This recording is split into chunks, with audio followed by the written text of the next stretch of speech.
All right, so this is our first webinar experiment. Carol and I are the guinea pigs. We'll have to bear with us as this whole webinar technology and sharing of information is new to both of us. So we're going to fumble our way through it, and hope you'll bear with us with the technology and us getting used to the presenting. And we know you're out there, and we would really like to be able to say hello.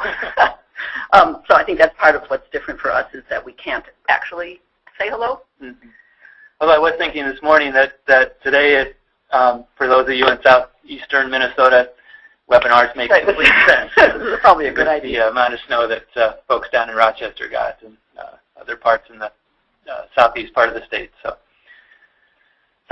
all right. Today we're going to be talking about resilience in kids and families. And as I'm sure you guys know from how the trauma workshops went, we'll be talking about it from a developmental perspective. And we'd like to start with thinking about a quote that comes from an article, the reference of which you have in the back of your handout. Risk becomes possibility, vulnerability becomes plasticity and responsiveness. And this is about thinking about risk in a different way as an opportunity to be challenged and to gain something from the challenge, and also to think about vulnerability as another way of talking about sensitivity or plasticity and responsiveness to circumstance. Mm-hmm. So we're going to be getting further into what this is, but it's just a kind of a different way to think about genetics and behavior and how those two cross. Well, it turns the ideas kind of inside out, really. Yeah. Right, from our traditional way of thinking about it. Mm-hmm. Yeah. So we're going to start with just thinking about typical development. How do kids become resilient in the face of challenge and adversity? And so we were thinking about just those basics, disappointment, frustration, you're building blocks and somebody walks by and knocks it over and you don't bite them, you don't kick them. Somebody cuts you off in traffic and you don't run them off the road. How do we learn to handle... Speak for yourself. You haven't seen me drive. So we wanted to start with typical development and just remembering that kids develop regulatory skills through their partnering with adults in the world, and that this partnering sets up the neurological system so that we're not just talking about the momentary exchange, but that how this gets into the organism that's going to set up their regulatory system throughout their life. And being specific, what we're talking about is the ability of kids to learn to regulate their arousal, their emotions, what they do, how they can manage their attention and their intention, how they apply that to learning, and then how they conduct themselves in interpersonal relationships. I think you have to turn the... There, yeah. And then as a result of that regulation, they can manage situations in which they have strong feelings. So it's a building process, as we remember from our previous seminars, that these skills build one on another, and that through regulating emotion, they can be put in situations, they can go different places, they can go to school where they're going to have to do lots and lots of negotiations and manage how they feel. And because they can regulate behavior, they can not get in trouble. So I mean, we're really talking, I'm going to go back, sorry. If I can. So really thinking very much of this kind of accumulative process, that we're really moving through early caregiver regulation, into dyadic regulation, into guided regulation through the toddler years, and then finally, I mean, it really is this unfolding process. When we think about preschool age kids who can actually spend time partially supervised in independent, parallel kind of play that doesn't require so much adult oversight. And then they go off to kindergarten and they can be a group and then go on the playground. Right. So because we're building from skill to skill, because they can pay attention and they can learn, which helps them build confidence. And we know that true confidence comes from competence, and true self-esteem comes from competence, so that they're starting to build a sense of who they are in the world, which is going to be a protective layer when they hit adversity. And knowing how to interact with others helps them feel like they're part of the group. They're included, they're liked, and gives them the capacity as they grow older to develop relationships. Well, and it's so helpful to remind ourselves of how it works typically. I mean, for most of us who spend so much time working with children and families where it's not going this way, or seeing kids that aren't being successful, I mean, it really is this kind of natural snowballing, right, of experience that then winds up into, we talk about self-esteem as this characteristic, but again, it really is this accumulating process that builds upon earlier experience and keeps rolling. And the thing that, I'm sure you guys have heard us say before, and we're going to say it again and again today, is, we're really talking about these basics of emotion, behavior, attention, learning, and relationship. And we're going to be coming back to that because that's in typical development. Those are the foundational aspects of personality. And then when you throw trauma on top of it, those are the things that get messed up. Right. But it is our reference point to keep coming back to, because that's what we're working towards. That's what we're trying to restore. Right. And so these elements we just talked about are the foundational basis for resilience, and it's the result of just plain old typical development, always facilitated by relationships that protect from chronic trauma and toxic stress. So then what happens when you add trauma to the picture?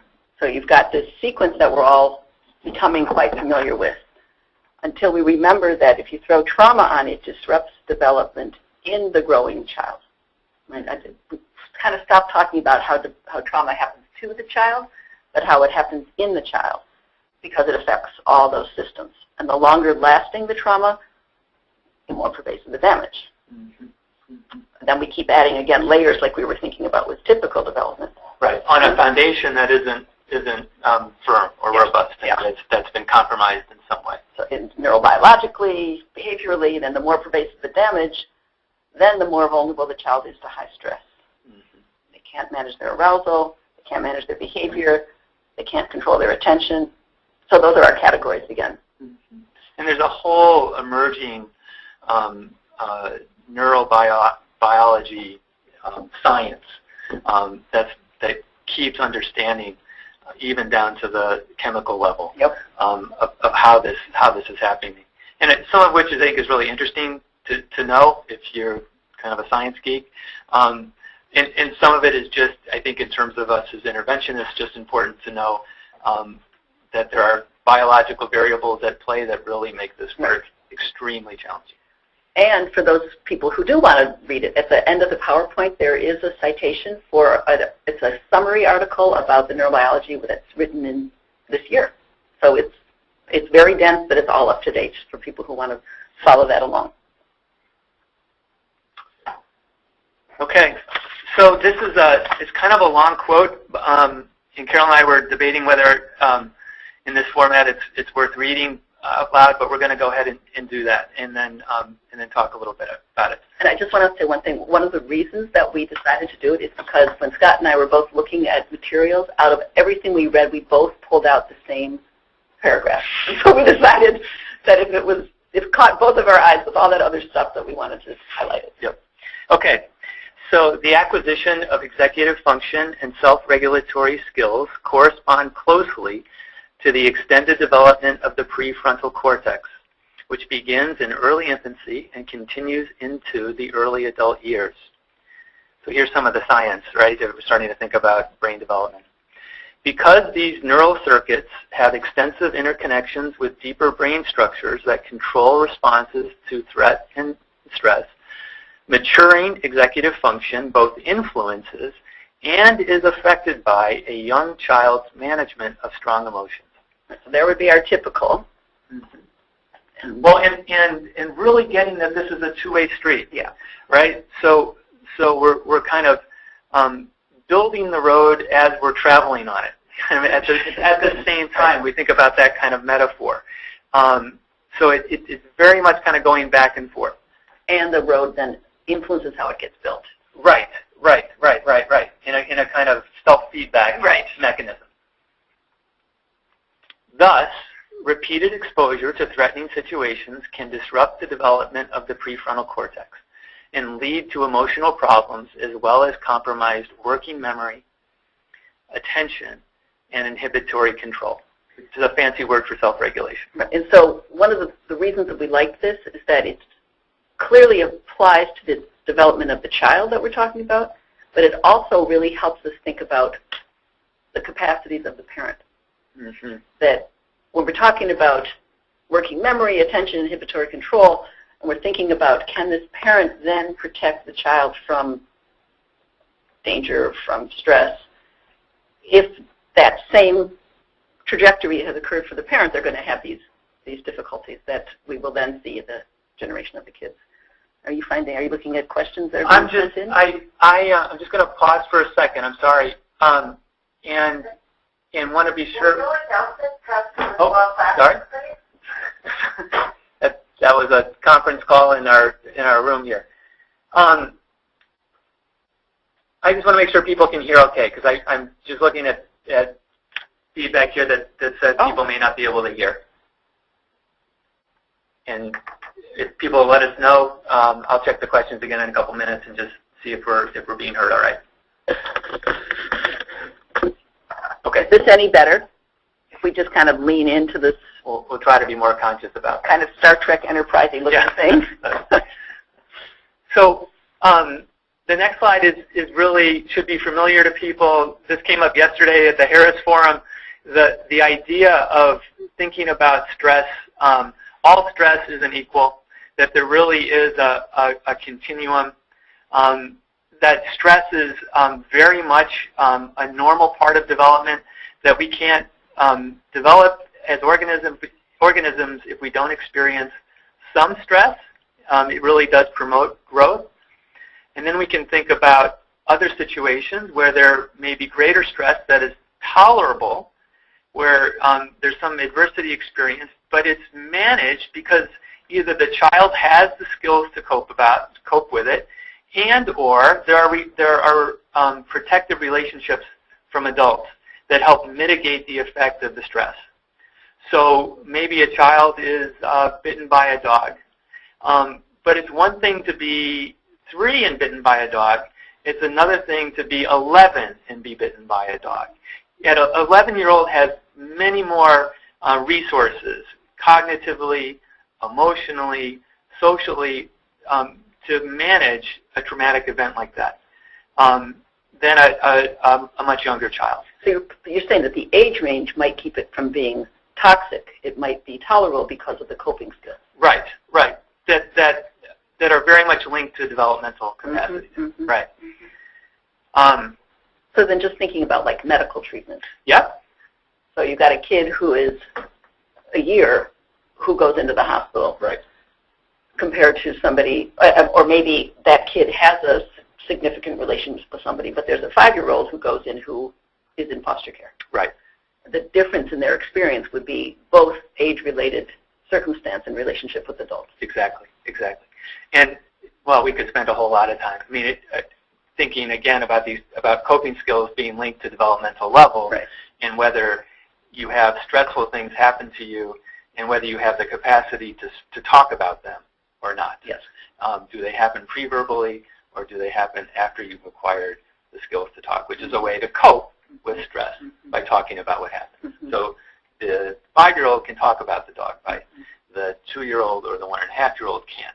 Well, the 5-year-old who has a partner, a regular, right. a relational partner. Right. So someone has to listen. Well, I'm also thinking about those of us who work with parents who have adopted kids, adopted from institutions or adopted from foster care where they never had someone to talk things through with, that they are experiencing some of the events in their lives on the toxic end of things, which could have been tolerable or even normative if they had had a partner. And so possibly the parent or the home visitor is struggling with why this is so hard for that particular, why is going to the doctor that upsetting.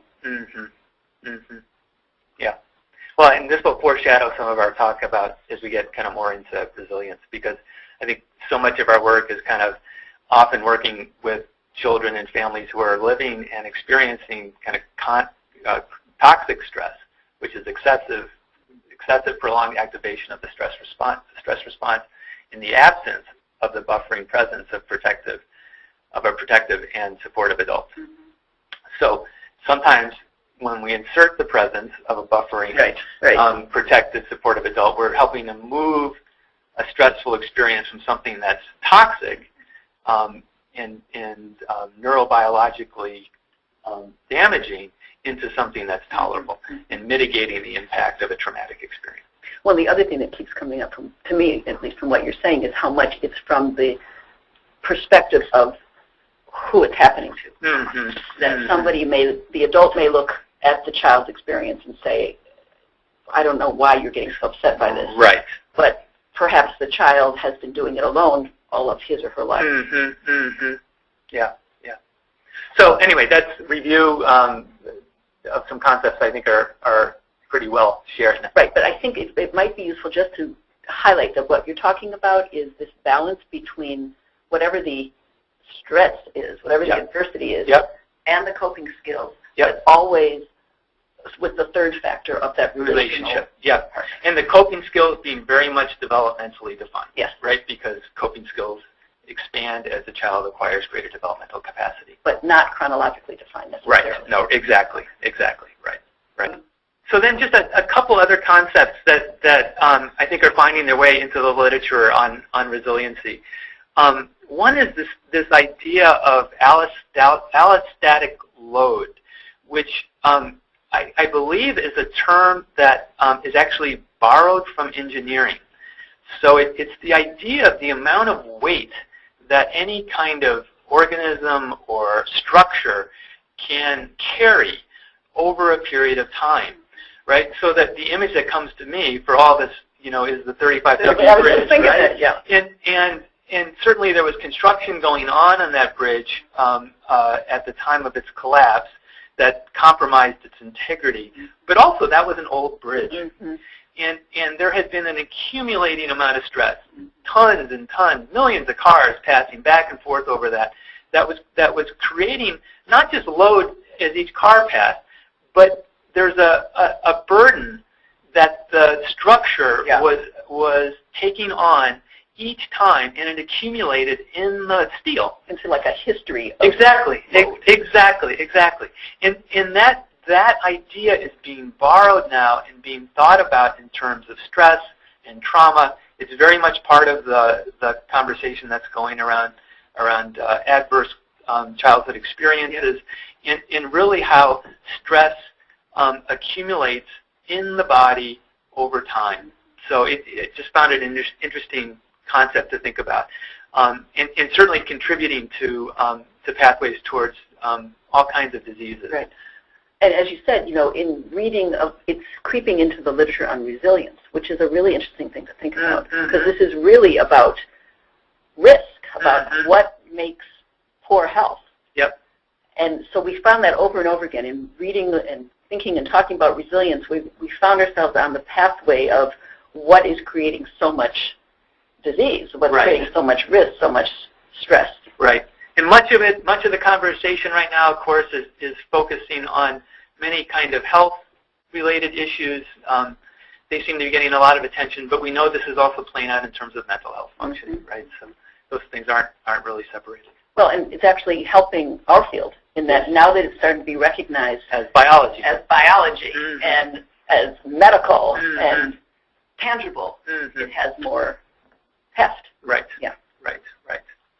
So excessive activation of the stress response system in early childhood can play an important causal role in the intergenerational transmission of poor health, and we were talking about that. And we can now view many common adult diseases as developmental disorders, beginning prenatally and in early childhood. So that this idea that when a physician is seeing a patient who has diabetes at age 30 or 35, that we're now thinking, when did that start? How did it begin? What kind of allostatic load is this person in front of me carrying? And can I start to think about this disorder as evolving and emerging over time rather than just appearing as a cluster of symptoms? So then what you're saying is that as people become more conversant with that idea that this illness develops, Mm-hmm. that there's going to be more attention paid to what will build in resilience, Hopefully. what will buffer the amount of toxic stress. Yeah, one of the comments in the paper where we pulled this from was talking. It was a paper from a medical journal, and talking about the hierarchy that's often existed between pediatrics and internal medicine, and how this kind of thinking is going to need to erase that kind of thinking. That certain doctors go into pediatrics, other kind of doctors go into this kind of higher internal medicine, and when you start thinking this way, there's no way to think separately about those specialties. We as a community have talked about this before, that there's things that we know as practitioners that now the literature is catching up with, that the research is showing us, and this is one of them, that we work with parents who have such high stress that it affects their health, and we can see how it ties directly to how things were when they were kids. Mm-hmm. Great. Okay. Go to my next. He's looking at questions. Yeah, sorry, I'm trying to look ahead. It's a little harder to go back and forth than I thought it was. Okay, so this is a slide that just wants to help to calibrate our expectations for ourselves as interventionists. So our goal is not to eliminate all stress, but rather to strengthen the capacity of parents and other caregivers to build adaptive capacities and coping skills of children whose life circumstances impose extensive threats to their well-being.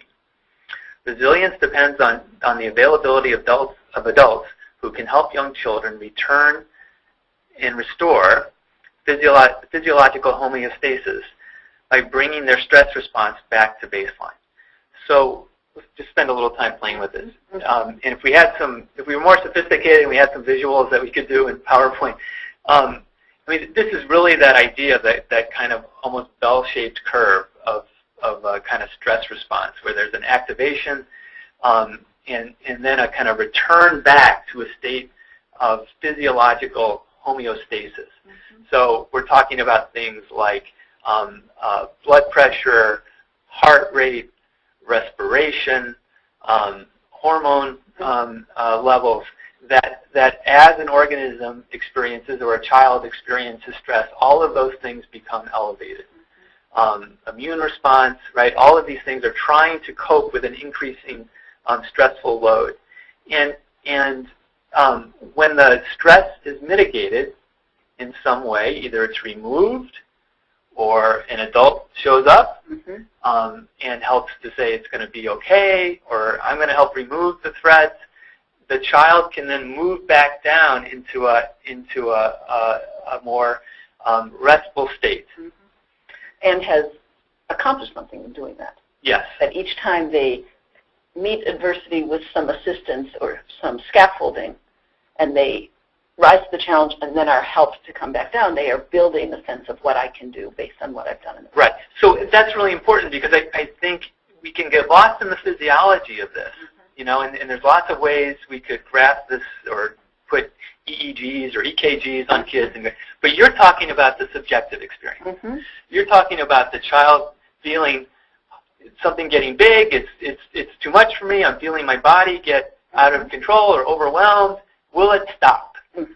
Can I anticipate it getting better? And we know many children that we work with and see don't have that anticipatory relief that's coming. That's very much about how this feels, to come back to baseline. And what we're hoping is to build in that anticipatory belief that it will. Right. I can get stressed and I will be able to return. And that's the subjective experience of resilience. Yeah. It's not that I'm not going to get stressed out, or that things aren't going to overwhelm me, or be difficult, or I'm going to feel my body go into a state of increased anxiety or arousal, and I know it will end. And so I'm wondering about Megan Gunner's research about the well baby checkup. Yes, yeah. So for those of you who don't know about this, it was a study where the attachment style of the parent and child had been assessed through the strain situation, and then they had them do typical well baby checkups, including shots. And all the babies were screaming their heads off. But the only babies whose cortisol level went up and stayed up were the ones who had an ineffective attachment relationship. They were all having the same experience, all having the same amount of pain, but the babies who had the effective attachment relationship could use their past experience of being comforted to keep their cortisol levels from going up. Right. So only based on what had happened before. Yeah, yeah. So can we take a couple questions? Just because we can? Sure. Okay. We're just experimenting here with the technology. So one question is, and I'm not an expert on this, but or on anything, a comment on in utero stress. So can you read it? Yeah. Well, can you comment on oh, that's the yeah, that is the question. Yeah, sorry. Yeah. Well, one thing we do know is that the stress hormones are across the placental barrier, so that, and there's two, I think, really interesting things. One is that they are sharing the bloodstream, so it crosses that, but also that the blood volume of the infant is smaller than of the adult, so the dose is higher. And so we know that infants who have been exposed to stress in utero are more agitated, restless. It doesn't mean that it's going to stay like that, because we also know that in some of the studies, by having responsive care by 3 months, they look like babies who weren't exposed. Right. But if they're then born into a family that doesn't know how to help them soothe, they, in fact, are more irritable, and then they transact on their parent because the parent can't soothe them, and so then they become irritable babies, and then get the transaction going back and forth. Right. And I guess the other thing too, the question makes me think too about we don't want to lose sight of more chemically based assaults in the child too. So certainly we're all familiar with the effects of alcohol. I think learning more about the effects of things like nicotine and other kinds of drugs on the developing fetus. So, okay. Do you have any other questions? Yeah, there are a couple. There was another interesting one here that says, how does stress impact the child who is further along the lifespan or developmental continuum, yet is emotionally younger than their chronological age? So I think it's the idea of and I think you actually said something about this, Carol, not thinking, we really want to think about where the child is socially and emotionally, not necessarily where they are chronologically. So there are 5-year-olds who socially and emotionally are still trying to master the developmental tasks of a 3-year-old.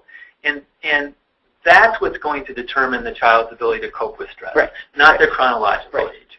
And so we do think, and I'm hoping I'm understanding correctly, but we do think about these basic developmental tasks in the beginning. Sleeping, eating, eliminating, physiological regulation. And so when we see kids who are chronologically older but are still struggling with these basics, or we see parents who are still struggling with eating, sleeping, eliminating, resting, one of the hypotheses to be thinking about is, was this a person who was ever able to achieve homeostasis, ever able to feel regulated? Right. And then there's a question that is interesting. How does the child process stress, and how can supplemental significant adults, such as caregivers, best support this child? So that's a great question. Talking about kids in child care, or so the thing I always think about is a typical kid when the siren goes off. So you're sitting and playing in your living room. The Wednesday noon siren goes off, and the young child looks where? Right? The young child looks toward the face of the parent. Right. Is this an emergency? Is this something you understand? So they process their reactivity through the mind of the parent. When the parent says, "Oh, that's the siren that goes off every Wednesday," then they look outside. Right. That's a great example. And I think about that. So to me, I kind of use that as a little marker for myself if I'm doing a home visit. If something unexpected happens, what does the child look? Does the child look, for one? Right. And then to whom? if I'm a stranger and they look to me, Mm-hmm. it doesn't necessarily tell me, Mm-hmm. but it registers Mm-hmm. that when they're stressed, instead of going to their parent's mind, they go to a stranger. Right. And so I do think, when we talk about its relationship, like yesterday at the presentation, It's a Harris form. Relationship, that's how we're talking about how young children process stress. Right. Is that they use the mind and the body of the caregiving adults around them Right. to help them manage things that are bigger than their coping skills can handle. Right. And if it's bigger than I can handle, then it's stressing me out. Yep. And I can't find any help. And I'll take help from my primary caregiver or anyone who's emotionally available to help me organize it. Or from nobody. Or from then I'm doing it on my own. And then what do I do? Right. Then I'm overwhelmed. Then I'm banging my head up Right. the Then floor. I have to adapt in Then some way. I'm fighting somebody, Yep. and Right. then it's called behavior, and the stress part is missed. Yep. Because it happens very quickly. And especially in childcare, there are so many sources of provocation. Yep. When I think about young children in childcare, I'm thinking about how many negotiations daily there were. Yeah. And then if we had to do that at work, we'd be banging our head against the because there's table. somebody sitting in the chair I want over and over and over. Okay. All right. Just for the sake of time, there's a couple other really great questions here. I'll see if I can find our way back to them.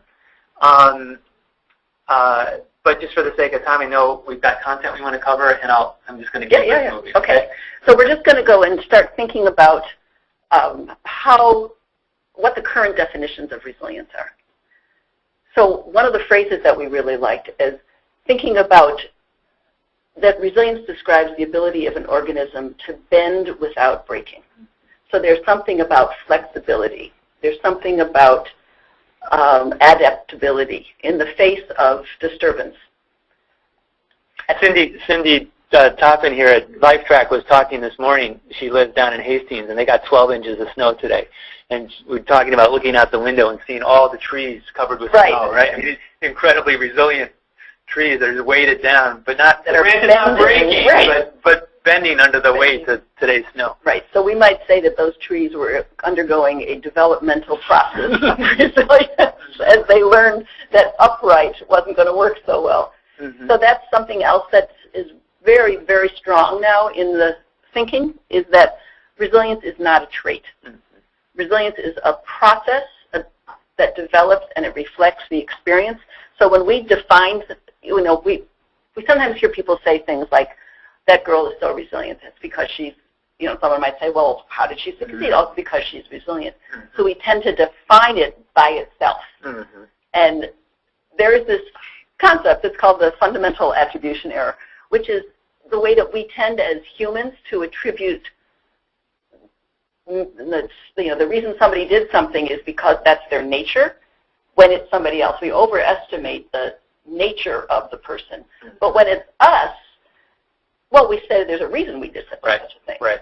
So we overestimate the role of the personality and underestimate the impact of circumstance when we're talking about somebody else. Mm-hmm. But when it's us, we're very clear that it was very complicated and that there was a reason I cut you off in traffic, I was late, and my boss would be mad at me, and it's very complex.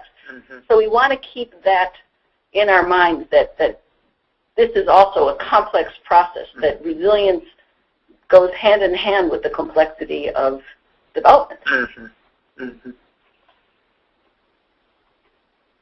So just a couple of other definitions.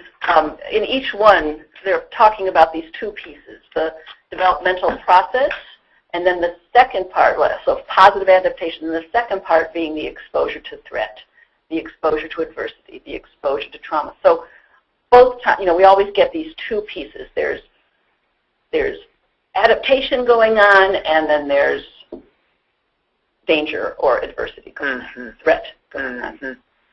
And it's really about managing to bend without breaking under the load.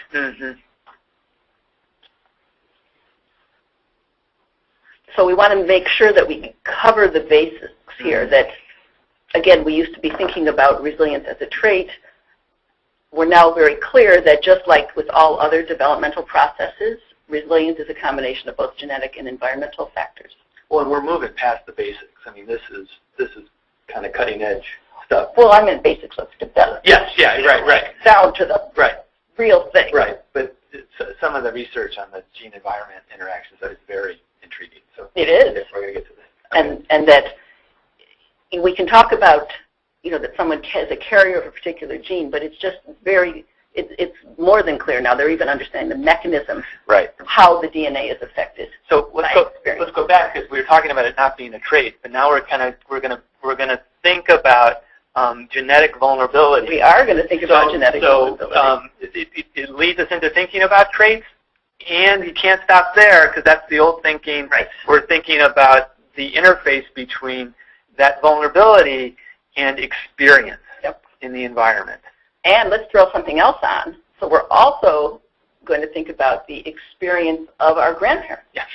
Because there are these incredibly cool studies where there was enough data gathered that people could say very specifically what happened in the grandparents' nutritional lives and exposure to adversity and how that affected the development of the grandchildren, skipping a generation.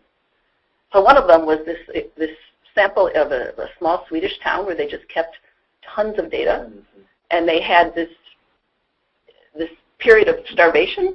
And so they found out that like a blight, some kind of like no food, the crops didn't right.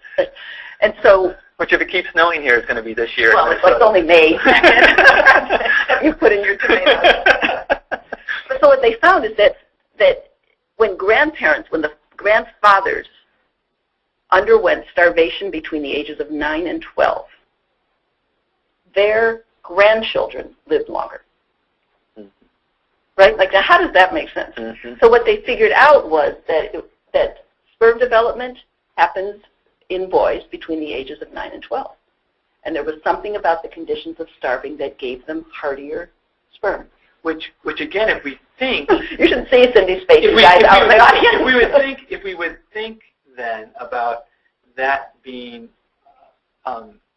giving you an evolutionary advantage, right? You want to anticipate if there is a shortage of food, then that next generation better be ready, right? And that our bodies are somehow programmed in a way to react to that experience and prepare for deprivation in the future offspring. Right. And so what the researchers are now saying is that for a while that's considered environment, but if it goes 3 generations, then they consider that actual change in the genetic makeup. Rather than the epigenetics. Which goes against everything I was taught as a college and graduate student. I'm guessing the same for you. We were taught that DNA is DNA is DNA. Right.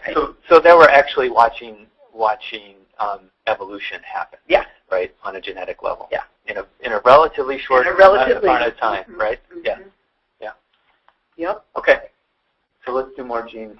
Let's do more genes. So we chose this next slide because we both like this phrase, the biological embedding. So adverse or positive early life experiences lead to biological embedding via gene-environment interplay.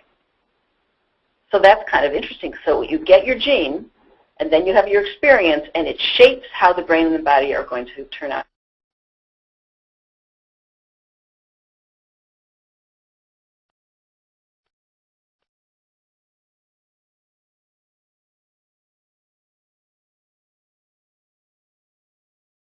Going to work, and then how am I going to cope with what's going to happen next?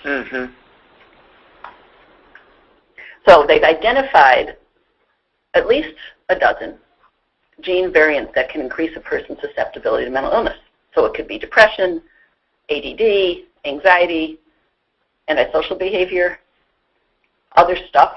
But if, and this was our favorite part, and only if the person carrying the allele variant, the variant in the gene, suffers a traumatic or stressful childhood or has trauma later in life. Right? We're talking about the vulnerability again at a genetic level. That the alleles on the gene, on the chromosome, and I don't know exactly the genetics for all of these, but if they're shorter or longer. So these are the double shorts that we're talking about. That leave the person vulnerable to developing these disorders. Right. If they're in combination with that, they experience some kind of overwhelming adversity. Yep, exactly. So there's two examples that we could talk about. So one is the one that's called the serotonin transport factor. So these are both, the two examples, both are where the allele is short. So you can have long. Right. So if you think about, again, if we were better at PowerPoint, we could do this. You think about chromosomes as X's, right? Yeah. And that's a good point. two right. X's, two ends of the X's being short, right, on the same side. Yep. Right. So they could all be both long. Yeah. It could be long, short, right, or short. Yep. Right. So long, short, right. short. Yep. So short is the one that has been identified as being at risk if there's a challenging environment. Yep. So one would be the one that makes people at risk for depression. Another one is one that makes people at risk for ADHD, risky behavior, all this other stuff. But this is where it gets really, really interesting. So it turns out that it creates kind of a sensitivity in the person, not necessarily a vulnerability, but a sensitivity to all kinds of experiences. Right. So if you encounter trauma, your sensitivity is going to make you at a hugely bad advantage. Right. If, however, you're protected and nurtured, these kids do even better than kids without the double short. So there's the opportunity. There's the vulnerability. There's where we go from the risk becomes opportunity, and vulnerability becomes plasticity or flexibility. And so the metaphor, the dandelion orchid metaphor, right? Yeah.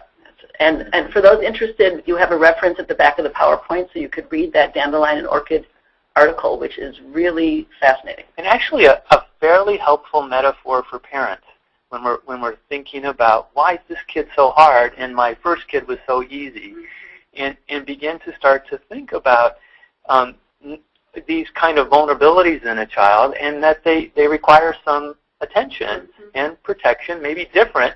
Dandelions grow everywhere. Orchids need a greenhouse. A lot of tending. Right. Yeah. And they can be exhausting, and then when they bloom, they're gorgeous. Yeah. And not that dandelions aren't pretty, but there's a lot of them, and they can grow in the cracks in the sidewalk. They can grow in the greenhouse too. Yeah. They can, So it becomes this really nice way of helping parents, I think, become more tolerant and accepting of some of the behavioral challenges that kids can come to them. And the other thing that, it turns out that these two labels, dandelion and orchid, are actually old folk labels from, I think, either Sweden or Holland. I'm not sure which one. But it's interesting that we're now using it to describe something that has been identified scientifically, but it came from folk wisdom because they knew that. With Holland, it'd be dandelion. Yeah, I know. I figured I got it wrong. So, we're talking about experience, genetics crossed with experience. So we're just going to talk about, what do we mean exactly by experience? These things are going to feel very familiar. You encounter them every day. But experience is equal to environment in this kind of terminology. We're talking about what is it when you plant the gene, what's the soil that the gene is going to be developing in?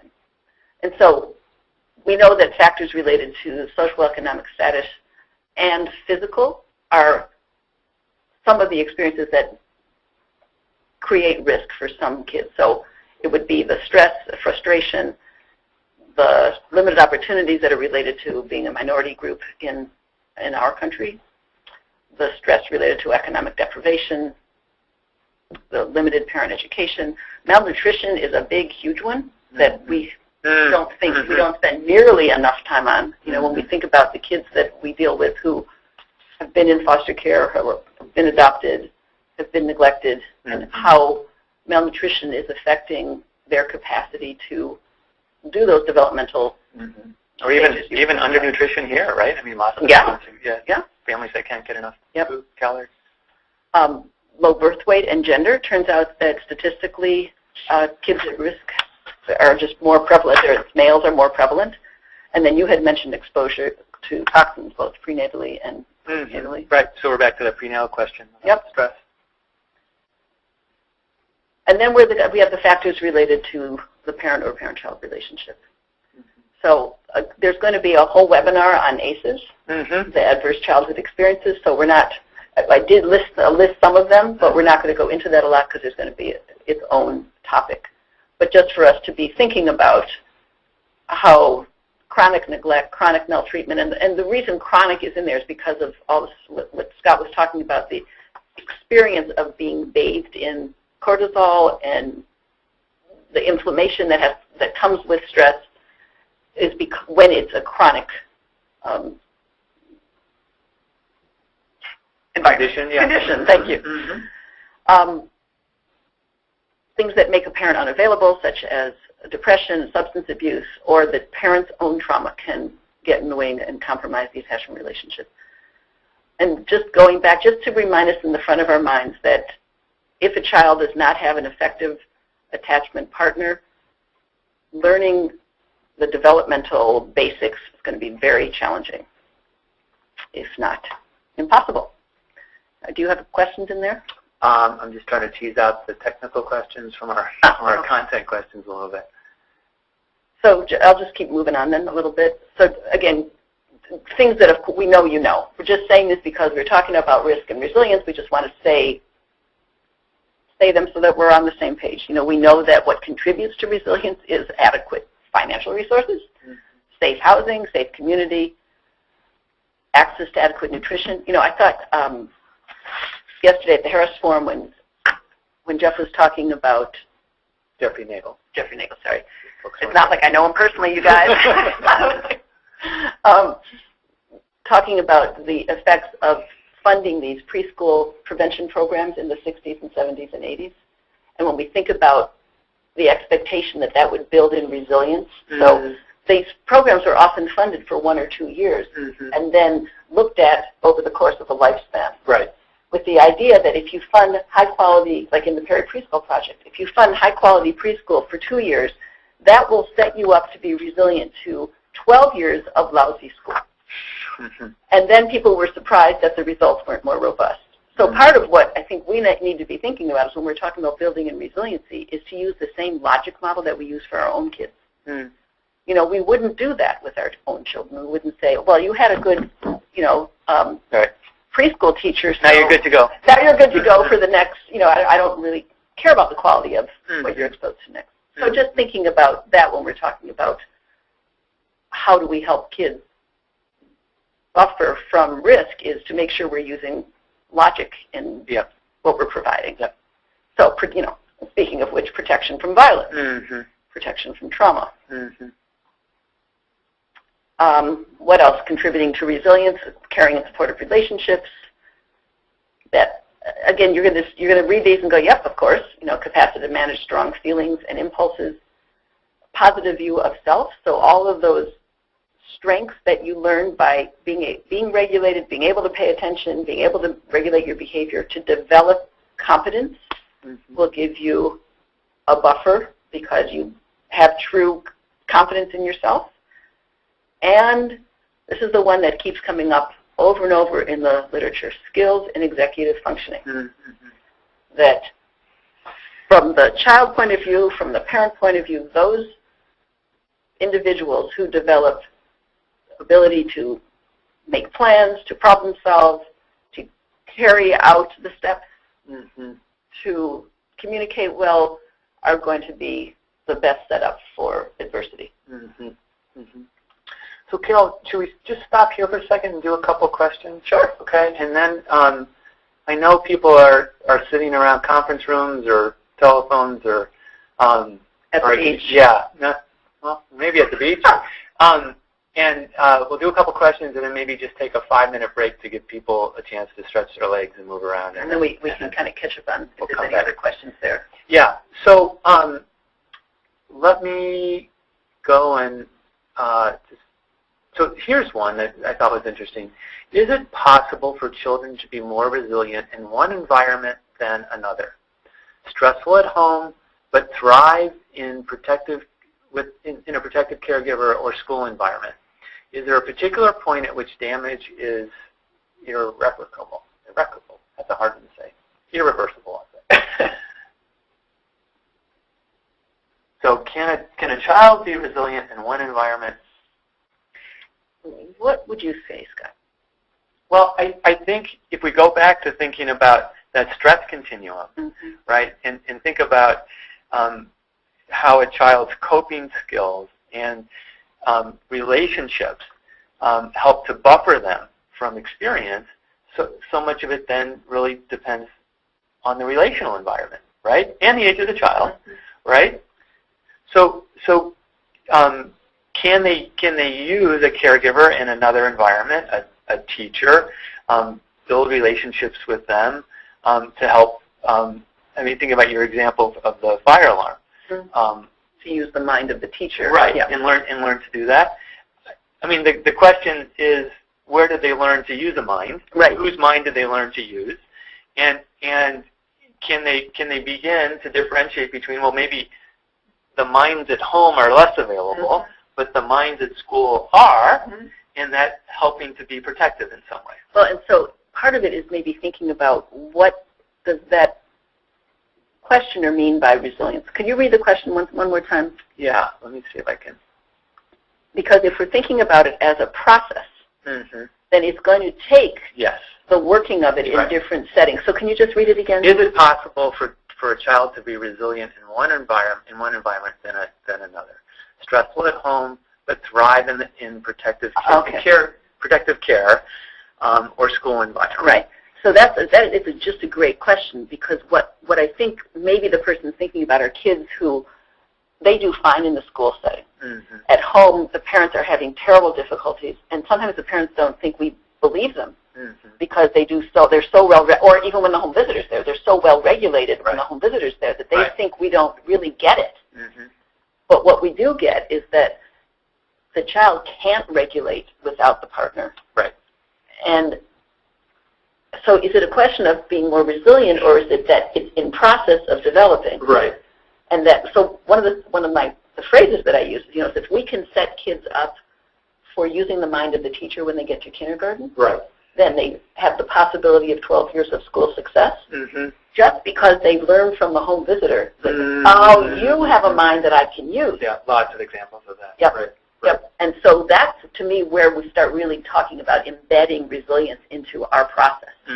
That we think about it as, this is teaching children that minds are out there that you can use to understand your world, that you can use to connect your feelings and your behavior, to make sense of what's going on around you, to know how to be with others. Provide relief.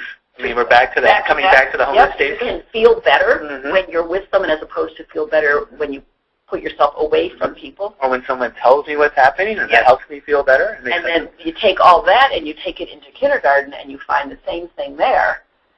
Then that's what I think we're really talking about, of building a resilient process. Right.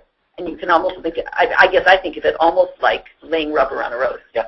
How much rubber can we lay down given how much adversity there's going to be? Yep. And I used to think sometimes in a program for parents with severe mental illness and very young children, if we could keep them like 4 years, 5 years, I could think, okay, we've got 4 years of rubber. We've got 5 years of rubber. Because the more rubber, the more resilient you can be. Yep.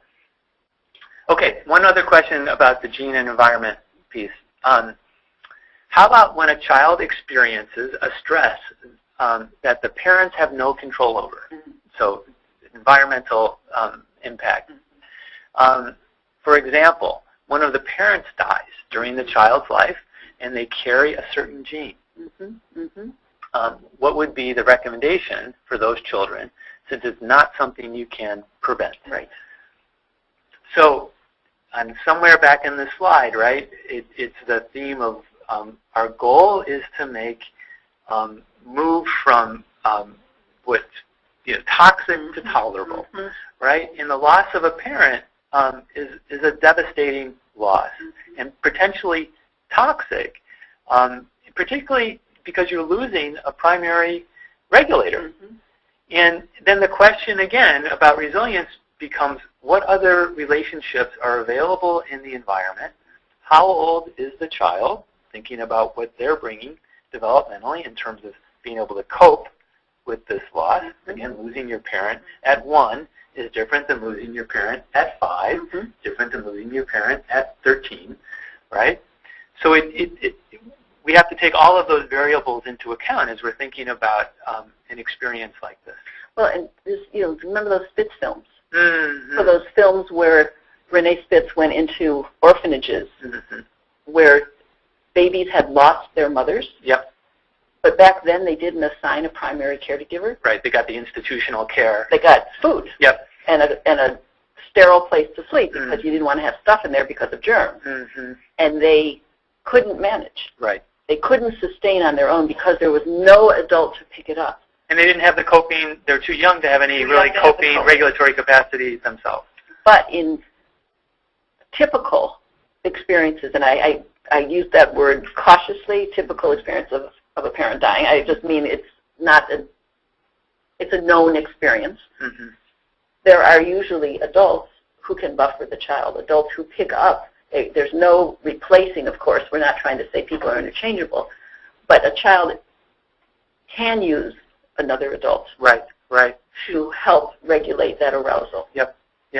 Now, it's interesting that the question, and there's a little bit of something I think implied in the question. If we only knew which kid had what gene, how they would be coping with this, and we don't, right? I mean, although you can send away and send a piece of your, and you can actually learn these things now for $100 or something. You can actually, it does make me want to think about really understanding and respecting how different children may process and experience this. And that may be so the double long allele kid has this loss, grieves for a certain period of time and seems to adjust and move forward. The double short allele kid experiences this and takes it far more difficult. And maybe becomes a poet. Exactly, right. There's the lives in the experience, right? But the other thing, again, I think we're both struck by this question, that grief is different from toxic stress. And so a child can grieve, but it doesn't have the same biological, it doesn't affect the same centers as being chronically stressed. Right. So for one child, the loss becomes grief. For another, it becomes a traumatic bereavement over time. And again, to your point, how that's coped with when it happens, what capacities might develop out of it is that's the orchid part, right? The orchid part. Right. Okay, so we are going to take a, let's see, about a 7-minute break. We'll come back at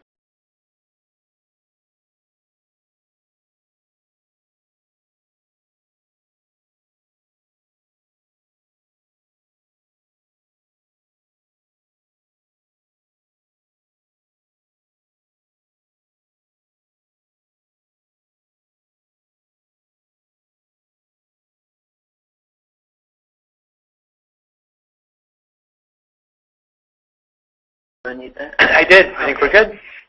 So we'd love to say, can you hear us? But we can't hear you. So. And it looks like there's some questions. I apologize. I may be falling down a little bit on keeping up with our slides. I'm trying to read questions and then advance the PowerPoint at the same time. So be patient. We'll try to get things We're getting better at this as we go. We hope. Yeah. All right. So we're going to try to transition here and think a little bit more about intervention. So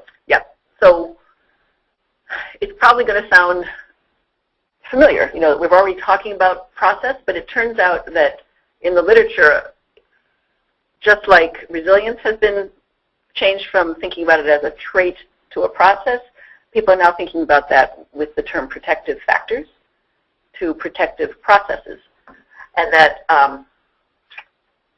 thinking about how high the stakes are and what the cost is when we don't get this right. We know, but there's been tons of attempts to build resilience in. And the research is getting more and more clear that we just have to become more intentional about targeting the kinds of skills that will help caregivers buffer the stress that the children experience. And some of those skills that have been identified is problem solving, planning, monitoring, and self-regulation. So those executive functioning skills. So the quote that was just coming to mind for me, and people have this, right? It's it's the old Jerry Paul quote. Thinking about it's not just what you do, it's how you do it. Yeah. So there's lots of ways to learn skills, and one of them is to be taught in a very didactic kind of way. Another is to learn them experientially, and often I think we underestimate what the impact is of someone learning how to be through us being with them. So it's another way to think about imparting skill, not just in a rote teaching way, but also through an implicit way of being with someone that helps them begin to learn all these both executive functioning skills as well as regulatory skills too. So that right brain kind of learning. Yes. Being with Yep. rather than the top down, which sometimes we call like the teaching parenting skills versus the inside out or bottom up. Yep. Sometimes it's called specific and non-specific factors in intervention. So the specific factors are the things we can identify, the curriculum, the skill, the technique, and then there's the non-specific factors that also contribute to change that are speaking more to the subjective way of being with someone that also contributes something to the change process. Right. And we also talk about what are the factors that make something effective. Is it the manual from the home visiting program, or is it the relationship with the individual? Which is a great segue to our next slide. Okay. So these skills cannot be developed simply through the provision of information about child development, but rather through strategies focused explicitly in the following domains. So these domains are coming out of the literature. They're coming out of some written by Jack Shonkoff, who is the person who was one of the main editors of Neurons to Neighborhood in 2000. First talking about, well, actually what we're going to do is talk about each one of these in depth, but, as kind of grouping the kind of interventions that support resilience, just to say what they are, building neuroplasticity in the adult, but also in the child. And as we were doing this, we were first thinking about, well, what would we say about the child, and what would we say about the adult? And then we realized it goes, always the same. We're working on brain organization, on experience, on buffering from stress. So that's both parent and child. So creating organization out of chaotic experience, we know how important that is for the child, but those of us who do home visiting and who work with families who struggle with order and organizing experience, we know how difficult that is in the parent mind as well. Providing experience with responsive relationships, we know how protective that is for the child and also how important that is to get anything done with the parent. So that image of the triangle that we've used so many times in trainings with the parent and the child and the interventionist, at each point of the triangle.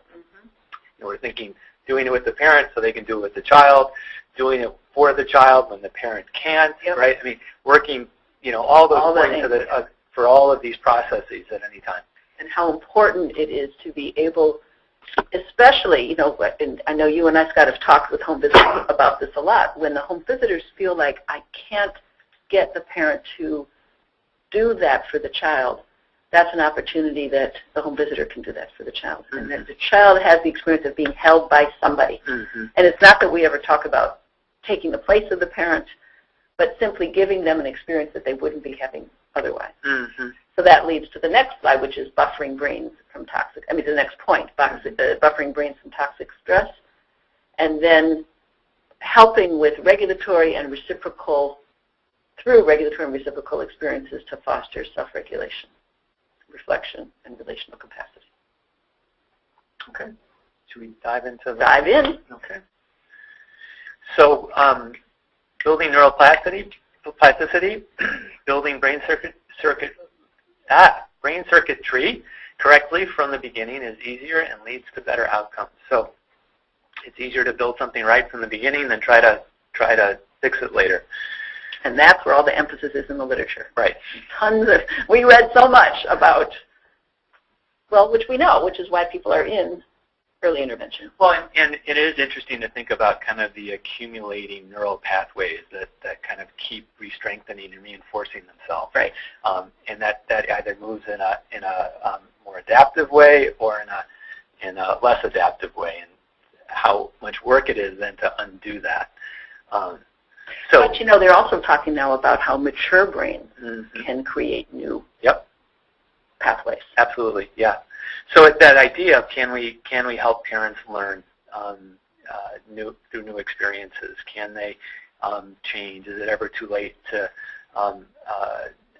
try to provide therapeutic intervention? And really, the research is saying no. That it really is never too late. That there's a malleability to the brain. That why new learning might require greater effort and focus on the part of the individual to change, there is still plasticity for us to work with.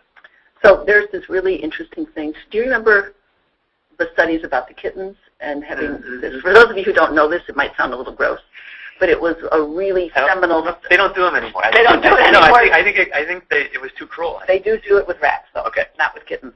But it was the beginning of an understanding that it takes both the stimulation from the outside and then brain processes making sense of stimulation. So what they did was, again, kind of gross, sewed up the eyes of kittens so that they couldn't get exposed to light. And then once they had passed a certain critical window, they released the stitches so that the kittens could see, but their brains could no longer understand. And so that research is from the 80s at least, if not the late 70s. 70s, I think. 70s? Yeah. But it turns out, so I was taught this, Scott was taught this, once done. Well, then never going to see again. Yeah, never going to see again. And then it turns out that they're doing research and have discovered that, in fact, those experiments can result in the remediation of the visual system by interventions that we would never have thought of. But one of them is exposing the rat, or they do it with rats now, to corticosteroids. And the second is by feeding them every other day instead of every day. And somehow that process regenerates vision. So we just don't know. Yeah, it makes us think how little you know. Right, it makes us think how little you know. And so it gives us, yet again, more oomph for the work that we do. Because we might think that there's no way that this is going to make a difference. This person's lived this way for so long, and just because I'm coming once a week, how is that going to make a change? And then you hear something where it's been incorporated into how they think. And we see it sometimes, there's some brain scan evidence that it makes a difference that way too. Yeah. Okay. Did you move to the next one? Did I? The next one is... I think I moved this back. I'm sorry. Okay. Building neuroplasticity, I guess we're sticking with that. Strengthening capacities for planning, decision-making, problem-solving, humor, self-advocacy, and flexibility. So this was kind of what Scott was talking about earlier, that when you're doing what feels like routine tasks, like filling out paperwork with a family, helping them make phone calls, getting to the food shelf, these very practical events that might make you feel like you're kind of spinning your wheels, you're you're not really helping. As they're watching you, as you are helping them learn to do it for themselves, as they talk about how much food they're going to use, and you say, well, wait, let's think about this. You're only going to be here for a couple of days, and there's only 2 of you, so can we think about it a different way? These are executive functioning skills, right? And those are in the making, as we're thinking with someone about how much money they are going to need next week, or how we're going to afford diapers, or the choice between diapers or cigarettes. Lending your capacities to help strengthen the capacities for someone else. So there's the doing for them, and then there's the doing with. Well, and I love the inclusion of humor in here, right? Because you have a therapeutic alliance with a family when they tease you, right? When they feel safe enough that they can experiment with, I'm going to take a risk, and I mean, it speaks to a shared mind, in a way that I think captures neuroplasticity. And that is really what this is all about, is getting the flexibility. So the opposite of flexibility would be constriction. Rigidity. Rigidity, constriction, right? So fear.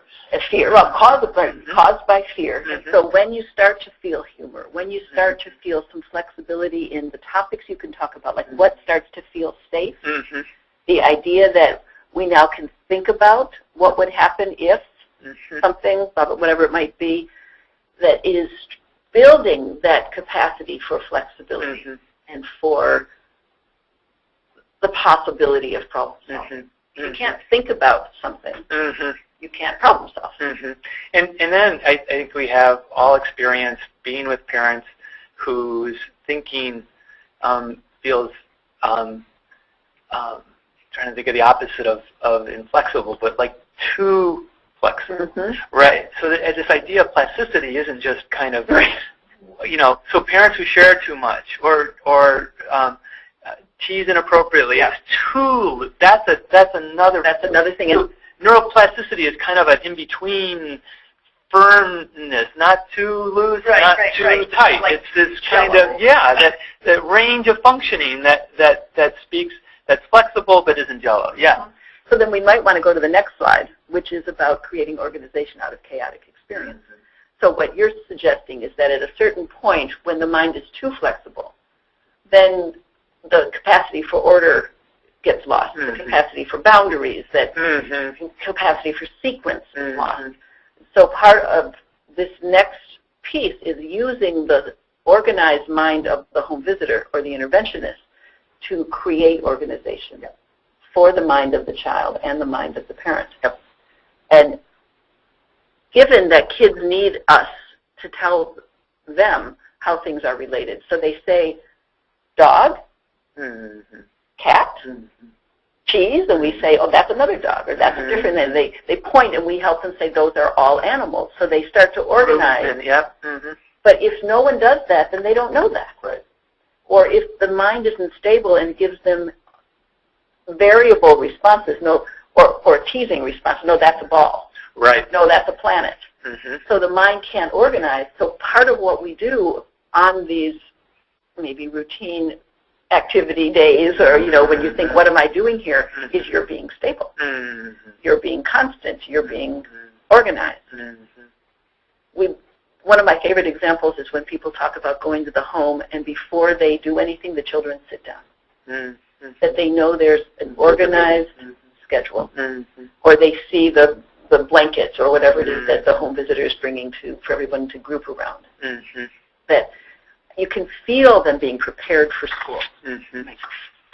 Okay, I know what to do because there's a pattern. My brain likes patterns. Well, and I think it even gets more basic than that, right? So thinking about often when we're engaging families, even have something like, I am coming every Tuesday at 3 o'clock, come hell or high water, right? It becomes organizing, right? That just that kind of consistency, that we're starting to insert that into someone's experience where none of that is patterned in any kind of way. And then sometimes we feel how hard it is for the parent to participate in. And so that's part of what we process with teams is, I am trying to create stability. The parent mind doesn't know how to do that yet. So we hang in a little longer. We find other ways to establish a rhythm so that the child can find out that, in fact, you can predict things. And the parent can find out. But we, as we've been saying, we know it's going to take longer for the parent. With more effort and more focus. So part of that would be dealing with the frustration of the person trying to get to the mind of the child, feeling like somehow the mind of the parent's in the way. And that's part of our work, is knowing that the length of time is going to be different. To help organize a child's mind is much faster than to help organize a parent who once was a child with a chaotic experience. So how else can we create organization? Also by connecting, helping them understand that their behavior has meaning, and that their behavior is connected to something they feel, which, as we know, some adults don't know. But that's something that we really do know, and it helps to make sense of the internal experience of the child, the internal experience of the parent, and how we can connect them by saying literally, you were scared when the doggy barked, and you were mad when she dropped her juice. Yep. And then it was hard for you guys to give each other a hug. Right? We can name all of those pieces, and then all of a sudden, it makes sense to somebody. Right. And that being protective, right? Yep. I mean, laying in language, emotions have feelings. That becomes regulating. Right. And I bet we've all had that experience of being at a home or with a family where something happens. Let's say the juice drops, the dog barks, and both the child and parent look at us. Right? I just think that's just such an interesting phenomenon because the triangle. Right. They both tell us what just happened. And so we do, and I think about that as a stage along the way. I will tell you what just happened. I'll name it for you, and I'll name it for you, and eventually you'll be able to tell each other what happened. But someone's got to do it first. Someone's got to do it first. Or do it with us. Yeah. Yeah. Good. All right.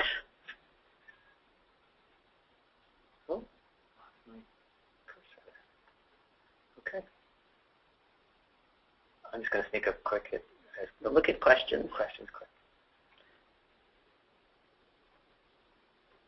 So we're next thinking about providing experiences of responsive relationships to both child and parent. And, you know, we're saying this knowing full well you guys have heard this lots of times, but the reason to talk about it in the context of resiliency is that it really is about skill and how skill begets skill. If I've learned how to do that with my home visitor, I have a process embedded in my experience that helps me do that with the next person. And that building skill is what we're talking about in terms of resilience. Yeah, I think to see, you were talking before, so can the kid do it with the home visitor? And hoping that they'll be able to do that with the preschool teacher, and then hoping that they'll be able to transfer that to the kindergarten teacher. I mean, it is this kind of the rich get richer, right? Yeah, the rich get richer. You know, I think that's really a good point. You become more versed. People like you better. They're drawn to you. It becomes this transaction that just keeps building more density, right, around your social networks and people who are supportive to you. You become better liked. People like you. I mean, it really is this phenomenon that when it happens naturally, we all kind of go, oh, yep, that's a right. And then we know in our families it doesn't happen that way. Well, and if you just look at the resiliency literature, it always says stuff like, what makes a kid resilient? Having a pleasing personality, you know, being cute, being friendly. It has these things that sound like traits. But we know developmentally that there's things that a child has learned because of being in relationship with somebody. So it really does set up a whole process of resilience just based on that I know how to be friendly. So when I go into a group and I smile at the teacher recognizes me as someone who expects to be smiled at. And there we go. I think what was so interesting yesterday, and I don't remember all the exact research, was some of it was the message yesterday was very much targeted towards learning readiness. But again, these kind of skills being far more predictive of academic achievement or employment, employability, or than test scores predict. You know, even at like age 21 or something like that. Even when we would think like, okay, now we should really be privileging cognitive skill. No, these kind of things are still the predictors of success and employability and other ways we measure. You know, one way that I think about it is, what if the skill doesn't develop?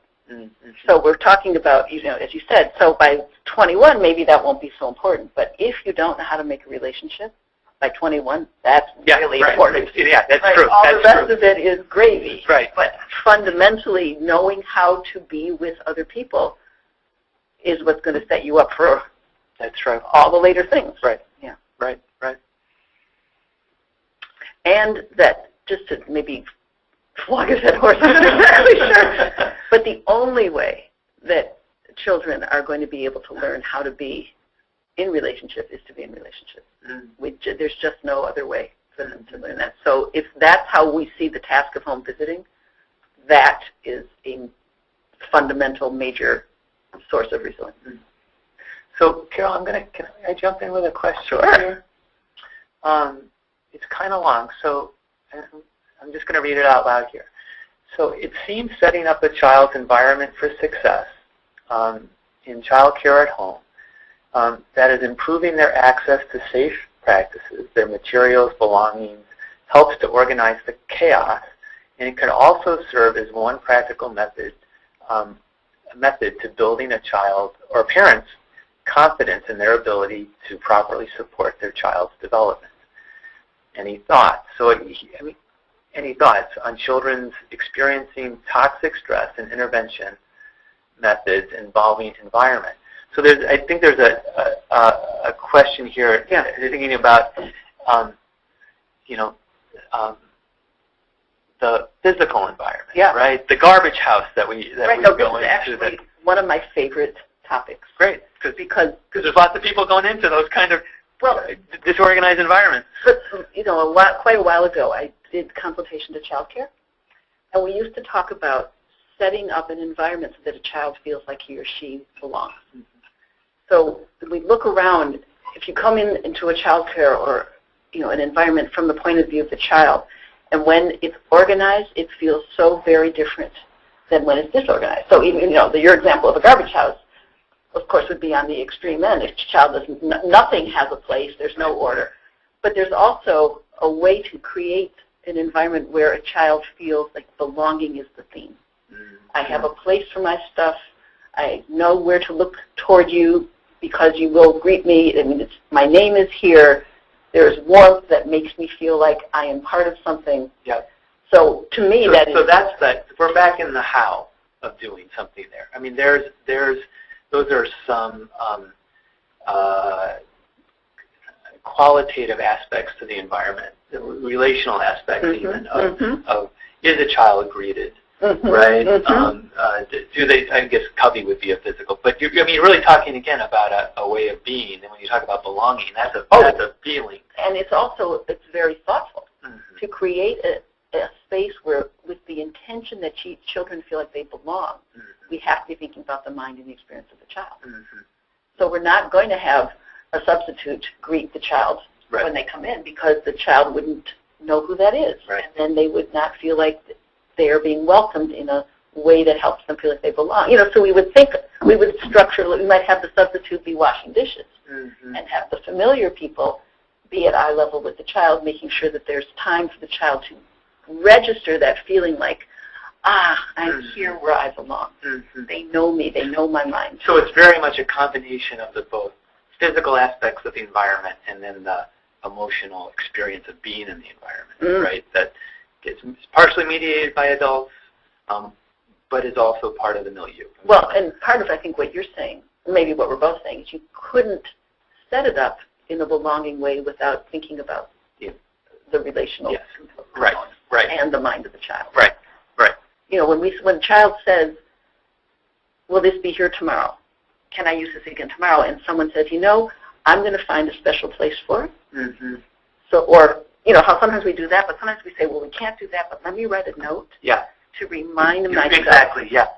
So we can't necessarily... I'll bring it next time. Right, I'll bring it, and we can't necessarily grant the wish, but we can respect the desire. And do it, I won't leave the toy because it's going to get lost in the chaos, but I will bring it tomorrow or next time. Yeah. Right, yeah.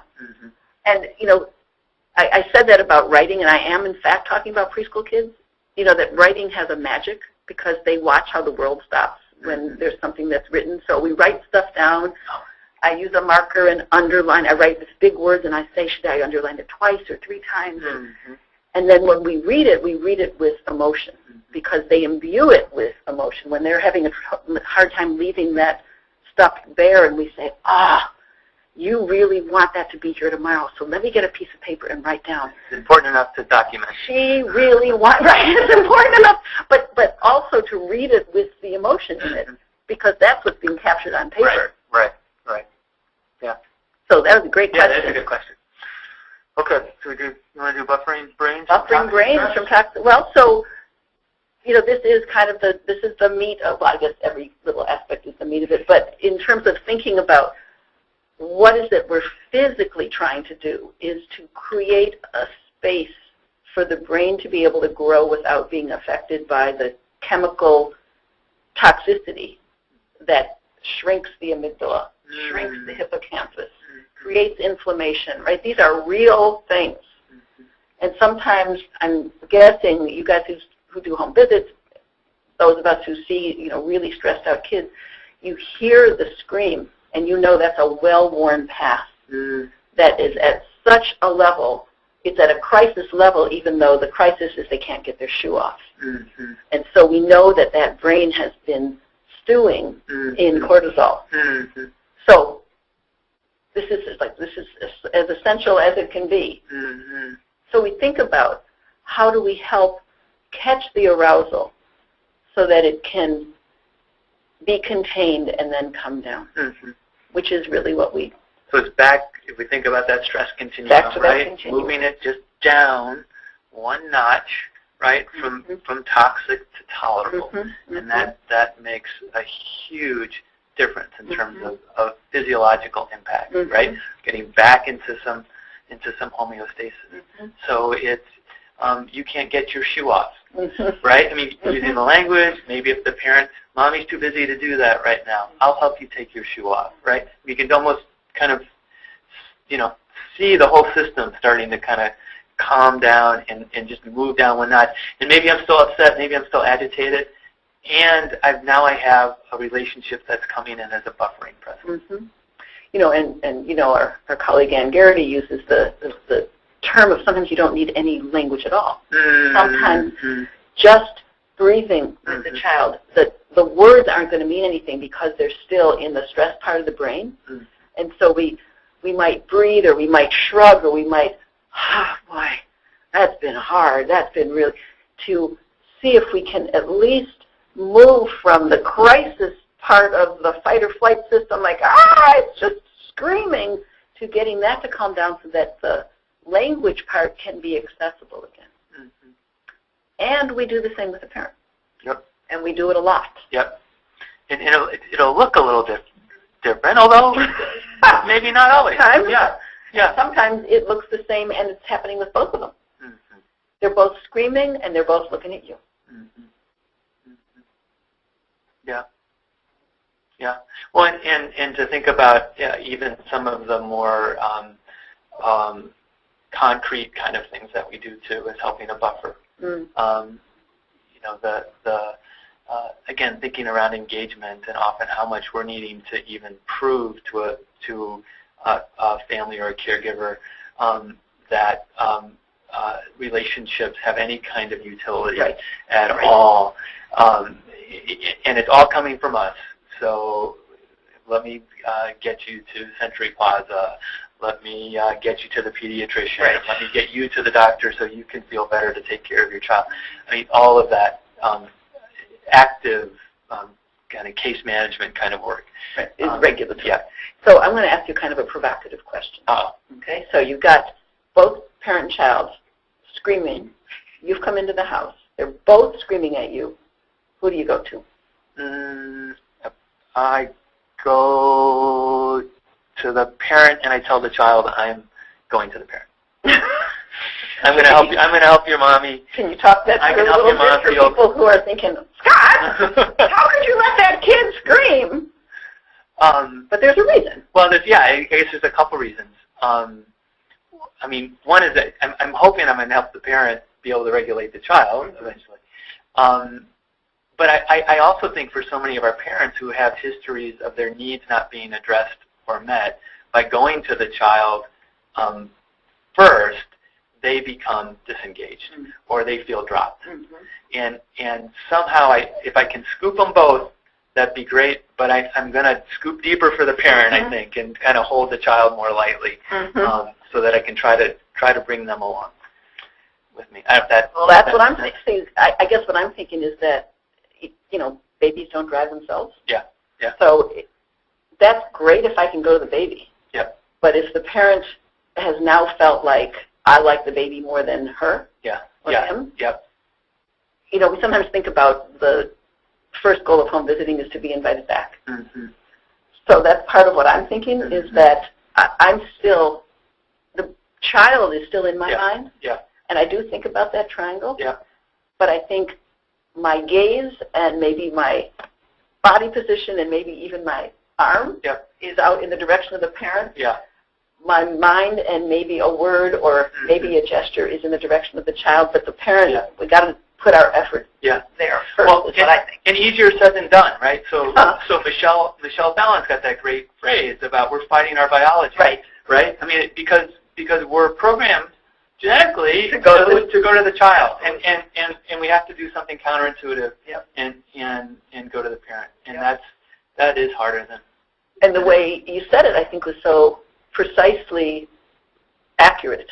We say to the child, "I'm going to help your mom," and that's partly to inform the child, and it's partly to regulate ourselves. I haven't forgotten. I'm not being neglectful. I'm actually doing something intentional and with you in mind. So that I can calm down. Okay. All right. So our next one, do you want to advance your slide? Oh, sorry. Okay. Why don't you go ahead? I'm going to take a quick look at this. I don't think they can zoom. Oh, they can. Oh, they can. Yeah. Okay. Well, we've been talking about this, but this is kind of breaking down to these three. I think you've heard me say I call these the 3 R's. Regulatory functioning, reflective functioning, and relational capacity.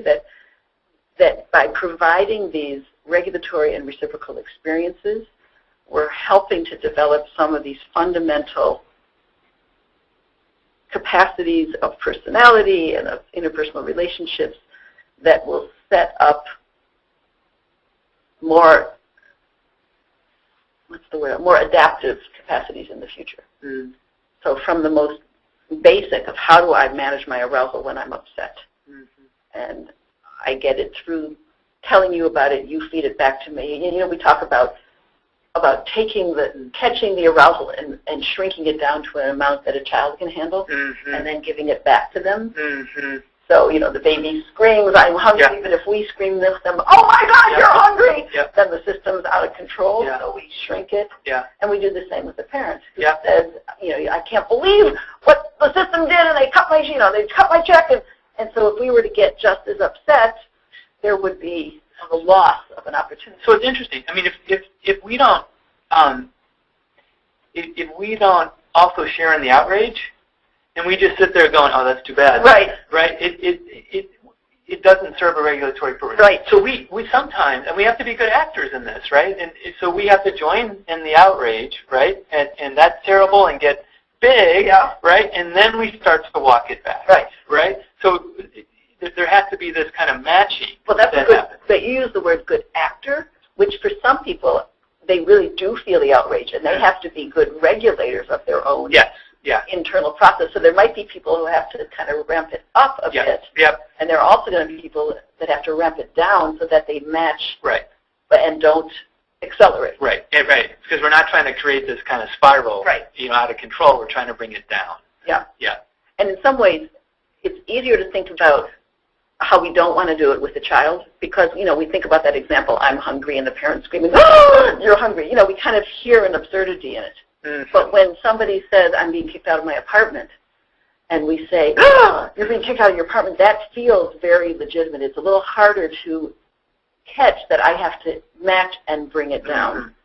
Because we do kind of want to join with the outrage sometimes, especially with some of our families who don't know the system, who don't speak the language, we're vulnerable, and are being taken advantage of. Even as we say that, I can feel my outrage start.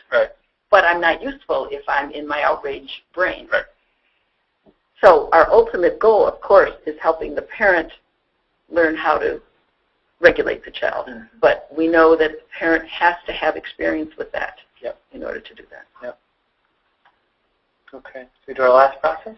Well, we have, this is a quote about a key mediator appears to be stress, self-regulation by the mother.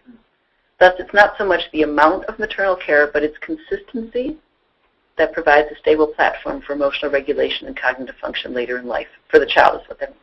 But isn't that interesting that it's the consistency of the stress regulation. Mm-hmm. So whenever we're wondering, like, I'm spending all this time with the parent, am I helping the child at all? If what we're moving toward is that the parent is starting to come to you for regulation, says, I was thinking of going off on that, on my boss, but I thought about what you would say, that process is building resilience for the child. We also know, because we kind of work in the area of parenting, that parenting itself is very evocative. And so though they may be able to do it with the boss, it might be a whole different system that has to go through that same process to learn how to do it with the child. Yeah, I like that image of the stable platform. I mean, something that you keep, you can keep coming back to and isn't going to move, right? Yeah. And that allows you to feel safe and secure. Exactly, that's what the child needs. Yeah. Okay. All right. I So think we're coming in the home stretch here. we are. This is actually kind of the fun ones. You have to hit something. Oh, sorry. Okay. So these are just some phrases, ideas, bullets that we pulled. It's interesting. There's a whole application of this idea of resilience outside of our field in terms of child development or psychology, so however we want to phrase our field, home visiting.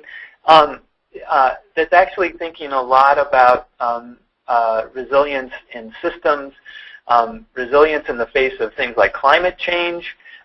There was lots of talk about resilience after Hurricane Sandy, and it's interesting to read some of that and then think, if we're thinking about parent-child systems, are we thinking about natural systems?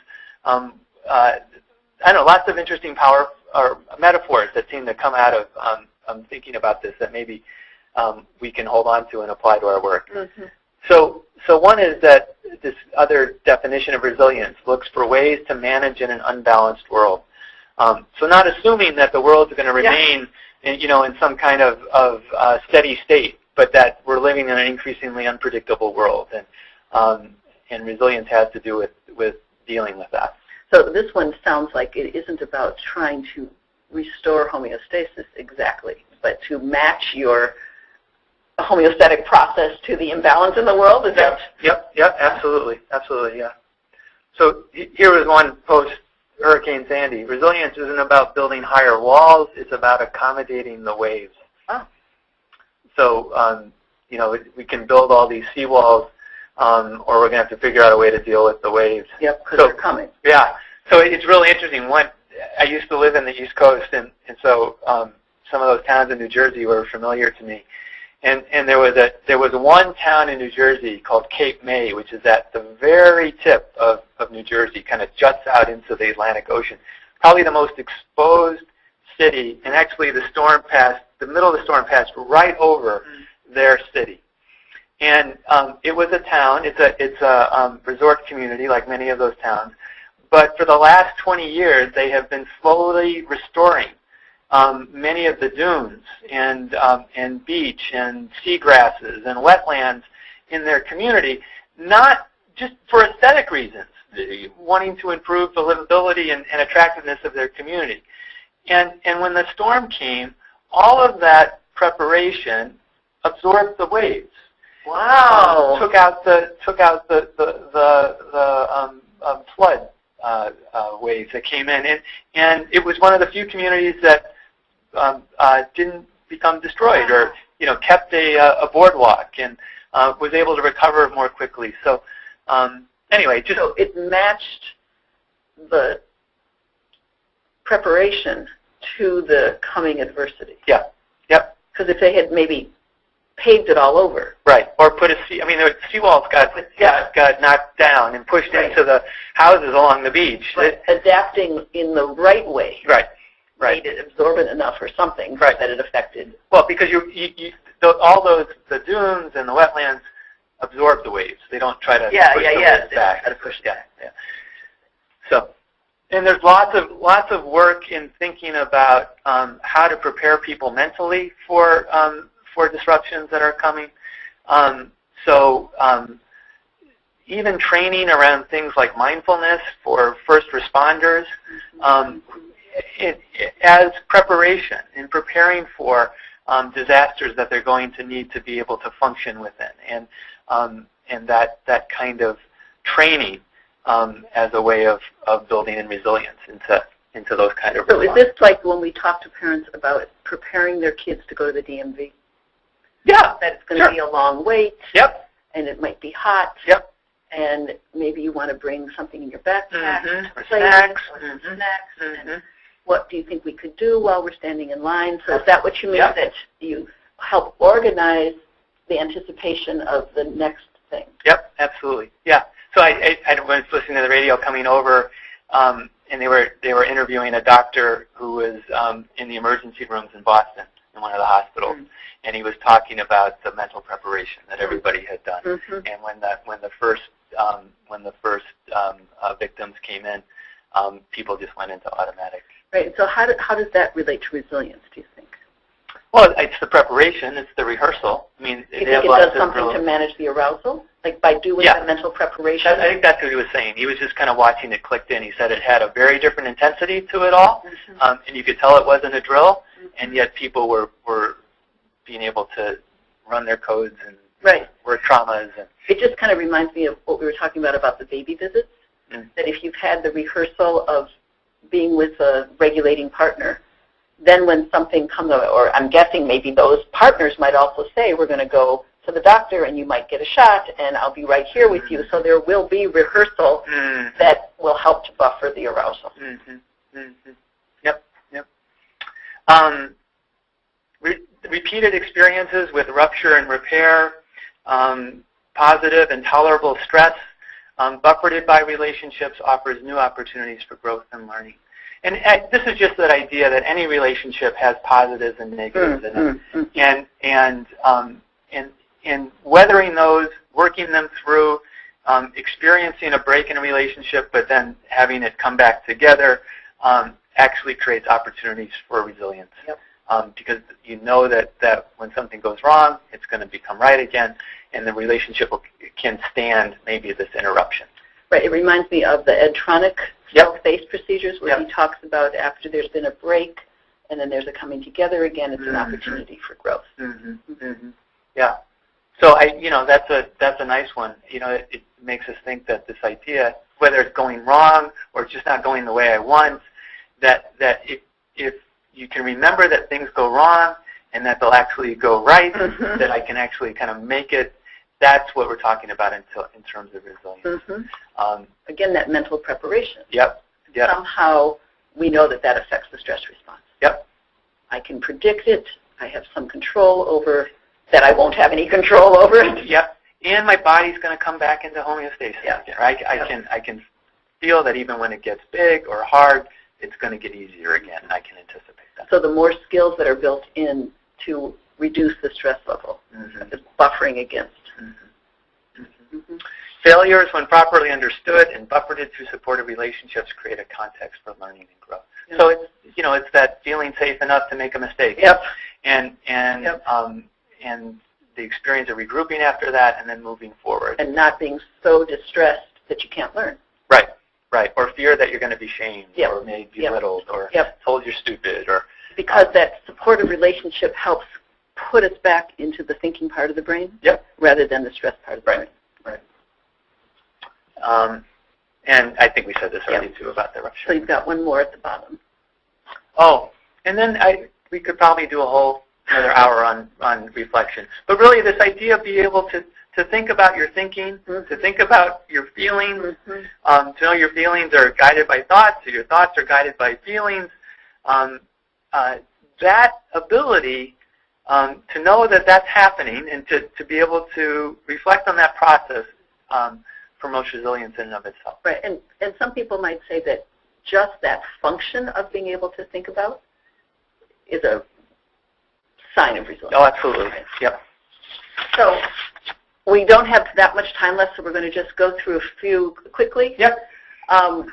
We did want to talk a little bit about this mid-range between adverse experience that makes us resilient versus adverse experience that sends us into toxic stress. So we've got these phrases, what doesn't kill you makes you stronger, God doesn't give you any more than you can handle. My two actually phrases I hate most hearing in parent group, because it's often said by people who have been homeless their whole lives, or